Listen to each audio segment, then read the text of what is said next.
Welcome to the explainer. So you've got that dream, right? The one about being your own boss, building something from scratch. It's an amazing goal, but let's be real, it's a tough road. Today, we're going to lay out a roadmap to help you turn that incredible idea into a business that actually lasts. And that brings us to the big question, doesn't it?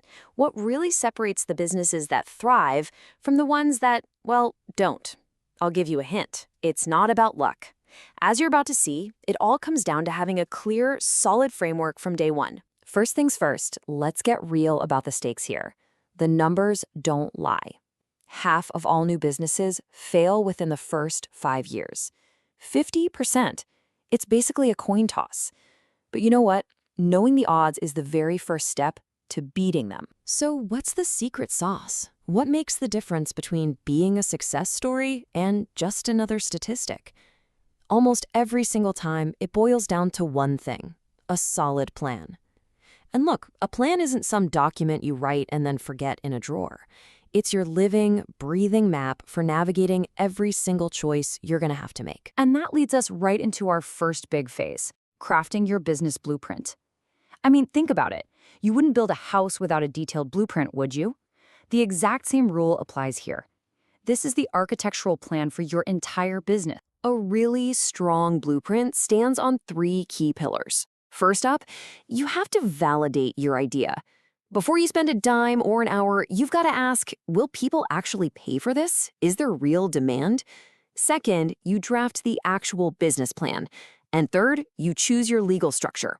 This might sound boring, but getting the LLC or corporation decision right is crucial for your taxes and your personal liability. And let's be clear, a great business plan is not just some fluffy mission statement.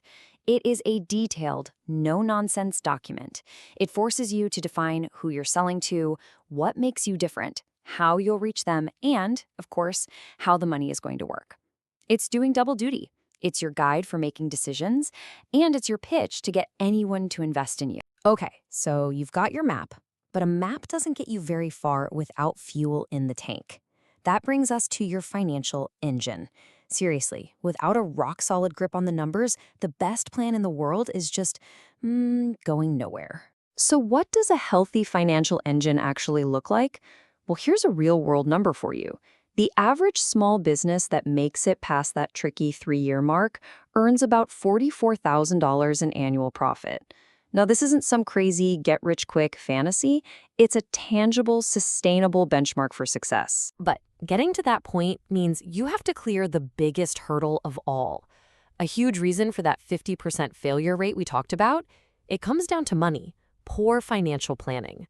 In fact, a full 20% of businesses don't even make it past their first year, often for one simple reason: they run out of cash. This leads us to the one concept every single founder needs to be obsessed with: cash flow. And no, it's not the same as profit. It's the actual real money moving in and out of your bank account.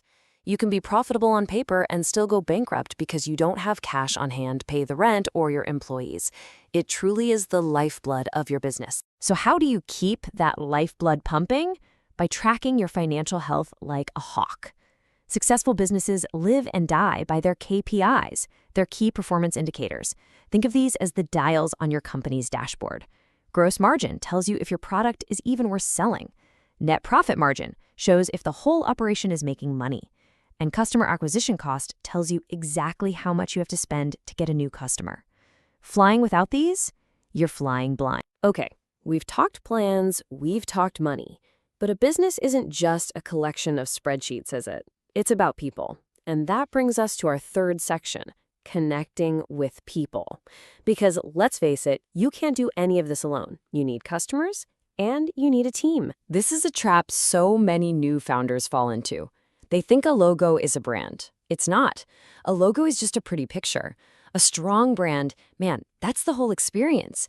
It's the promise you keep with your customers. It's the trust you build every single time they interact with you, and it's what makes them choose you over and over again. And that connection is just as critical for the people inside your company.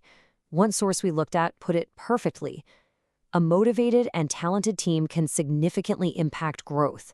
You can't overstate this. The right people don't just follow your orders. They align with your vision. They don't just execute the plan, they elevate it. So, when you put it all together, the blueprint, the financial engine, the people, it all leads to our final section, surviving and thriving. This is about taking all those pieces and building a business that can weather any storm.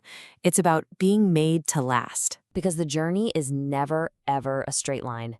You launch, you're excited, and then boom, the market shifts or a new competitor pops up.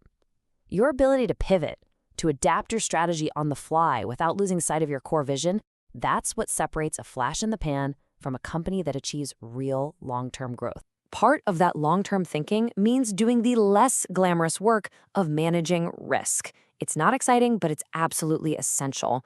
It means having the right insurance in place. It means using ironclad contracts. It means staying on top of all the rules and regulations. And it means always, always having a plan B for when things go sideways, because they will. So we'll leave you with this final thought. A truly successful business isn't some static, finished product. It's a living, breathing organism. The market will change, technology will evolve, your customers' needs will shift.